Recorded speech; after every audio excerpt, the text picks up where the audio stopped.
Mi hija me despertó alrededor de las 3 de la mañana. ¿Papá? Me dijo con una voz temblorosa. ¿Qué pasó, Luz? Le contesté medio despierto. Tú siempre me vas a querer, ¿verdad? Por supuesto que sí, Luz, ¿por qué me preguntas eso? Sabes que siempre te voy a amar. No importa si hice algo feo, Claro que no, de ahí aprendemos nuestros errores. pero si cometí un crimen, te echarías la culpa tú. Sí, Luz, yo me echo la culpa de cualquier crimen que tú hagas. Pero me estás preocupando, ¿qué hiciste? Nada, papá, solo quería saber eso. ¿Estás segura no hiciste nada malo? Bueno, si hice algo malo, es que me empecé a desesperar y empezó a llorar. Dime, hija, ¿qué hiciste? En ese momento empecé a percatar un olor podrido, muy putrefacto, que poco a poco empezaba a penetrar la habitación. Si buscas a mi hermanito, búscalo en la bañera. Lo acabo de matar porque no dejaba de renegar y lo mandé a jugar con sus barquitos. En eso fui, aproveché y lo ahogué. Hubieras visto su carita, estaba cambiando de color y mientras luchaba con todas sus pequeñas fuerzas, me miró a los ojos y con el poco tiempo que le quedaba me alcanzó a decir: hermanita, ¿qué haces? Y lo apreté más del cuello asfixiándolo por completo. En ese momento, un escalofrío bajó lentamente en mi espalda, sentía unas ganas de gritar y salir corriendo a buscar a mi hijo, pero noté algo extraño en Luz, su cara lentamente cambiaba, entre más me contaba lo que había hecho, algo me decía que tenía que seguirle la corriente. Descuida, Luz, le dije mientras me acercaba a ella, entiendo tu desespero, tu hermanito era muy vago, pero bueno, no te preocupes, está bien, él está en un mejor lugar, voy a ver a tu hermanito para ver cómo quedó, ¿ok? ¿En serio no estás enojado, papá? Claro que no, hija, no te preocupes, tú descuida. Cuando estaba a punto de salir de la recámara para buscar a mi niño, me dijo Luz. ¿Papá? ¿Qué pasó? ¿A dónde vas? Te dije voy a ver a tu hermanito. Papá, si te preguntas por mi mamá, también la maté. En ese momento ella pasaba junto al baño y ella me vio ahogando a mi hermano. Mi mamá me quitó para sacarlo de la bañera. Noté que al lado mío había unas tijeras y en cuanto se agachó me le lancé al cuello y se las encajé. Hubieras visto su cara, su miserable mirada en agonía pidiendo por su vida. Esa estúpida me manchó el vestido de sangre. Era mi favorito. Ella me dijo que el vestido estaba manchado de sangre, pero el que tiene puesto no tenía ninguna gota encima. Luz, ¿cuándo hiciste eso? Hace 2 semanas, tú, al ver lo que hice, quisiste salir corriendo, pero te caíste golpeando tu cabeza con la mesa del pasillo y desde entonces quedaste inconsciente. Llevas durmiendo 2 semanas. No me acordaba de nada, y solo podía pensar en lo que me había dicho, y me dolía tanto el saber que los cuerpos de mi niño y de mi esposa tenían 2 semanas descomponiéndose en el baño, por eso el olor muy putrefacto. Si nos agarran, tú te vas a echar la culpa, ¿verdad, papá? Le vas a decir a la policía que fuiste tú. Sí, Luz, está bien, yo me voy a echar la culpa. Gracias, papá, te amo mucho. ¿Me das un abrazo enorme, por favor? Claro que sí, hija, también te amo. En eso me acerqué para darle un abrazo y en cuanto la abrazo sentí una puñalada por la espalda, sentía como lentamente destrozada mi espina dorsal, los huesos siendo machacados por esa navaja tan afilada y grande. Perdona, papá, te amo mucho, pero no te tengo confianza.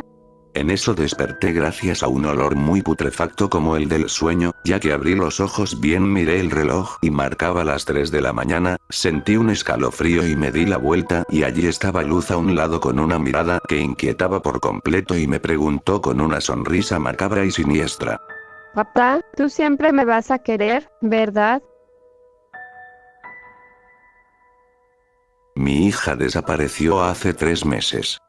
Fue algo horrible.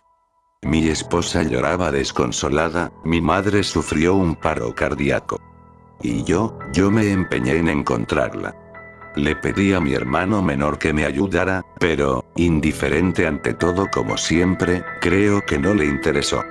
Bueno, tenía sus propios problemas, drogas, alcohol, y mujeres. Después de 10 días sin hallar nada, la policía la encontró, desnuda, magullada, y con 7 puñaladas en partes vitales de su cuerpo. No lo soporté. El mundo se me hizo mierda. Sentí que morí en vida. A unos días del funeral, un informe que no había revisado decía que habían encontrado drogas en su cuerpo, es decir que ella había sido drogada antes de ser ultrajada y asesinada. Cuando supe esto, pensé en mi hermano, pues, tal vez él conocía gente relacionada a esas cosas y podríamos encontrar al culpable. Cuando fui a verle, él estaba muy nervioso, y hasta tartamudeaba al responder. Parecía haberse estado alistando para salir. Cuando subí a su habitación, vi que había empacado sus cosas, estaba huyendo. Entonces cuando él se fue al baño, abrí su maleta y entonces encontré un cuchillo ensangrentado envuelto en un trapo. Al observarlo bien, descubrí que aquel trapo era un top violeta, top con el que mi pequeña había salido el día antes de desaparecer. Mierda. ¿Tuvo algo que ver? Mientras le increpaba, él no sabía explicarse y solo atinó a golpearme para defenderse. Entonces decidí hacerlo. Le arrojé al suelo y golpeé su cabeza contra el piso, hasta dejarle inconsciente. Llamé a la policía para que le arrestasen, pero mientras más veía ese top, más rabia me daba, entonces terminé lo que ya había comenzado. Fui a la cocina, cogí un mazo de carne y con él acabé con mi hermano. Mientras le daba con el mazo una y otra vez, recordaba cuando éramos niños, y pensaba en mi niña, y me preguntaba cómo había podido hacerle eso a mi bebé. Éramos familia. Cuando la policía llegó, yo estaba bañado en sangre, sentado en las escaleras, y al subir, encontraron el cuerpo de mi hermano, con el cráneo aplastado y reventado en sangre.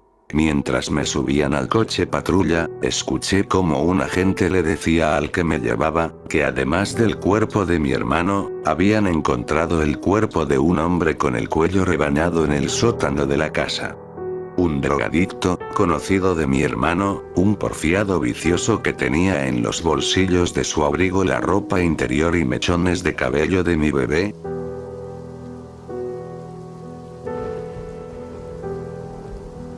Mi tía es una señora mayor de edad.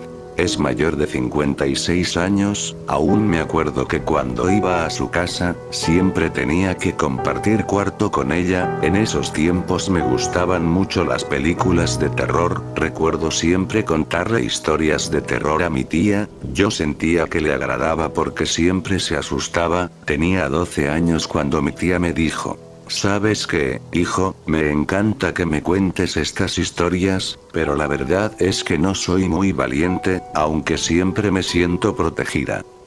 Yo sabía que mi tía es muy religiosa, por eso no dudé que me iba a mencionar a Dios y uno de sus milagros, pero su respuesta no era la que esperaba, incluso me sorprendió tanto que aún puedo recordarla. Me contó que todas las noches, antes de acostarse veía a mi prima actualmente fallecida, ella le hablaba acerca de cómo la protegía desde el más allá. Podría ser una historia conmovedora, pero mi prima fue una joven de 17 años que sufría de un problema de autismo, no me gustaba juntarme con ella porque me parecía extraña, ella perdió la vida después de que la encontraron colgada del cuello en su habitación, ella no dijo nada, solo dejó una nota de suicidio, nunca la vi hasta hace unos años, cuando cumplí 17 años.